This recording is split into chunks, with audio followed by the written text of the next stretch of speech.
I'm Alex Hussain, the CEO at 3D Chimera, and today I want to show you how to use the die former to die a batch of 185 parts.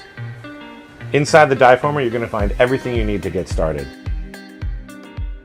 We've got a power cord in there, of course, instruction manual, and we have a drying rack.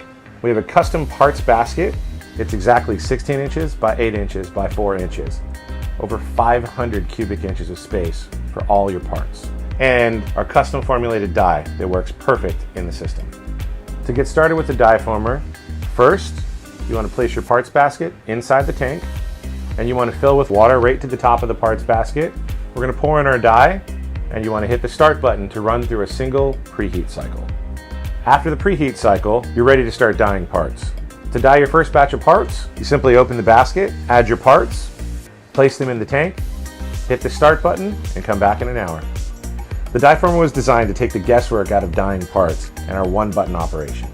By controlling the temperature, the volume of water, and our proprietary mixture of dye, we're able to guarantee that results are consistent and repeatable every time.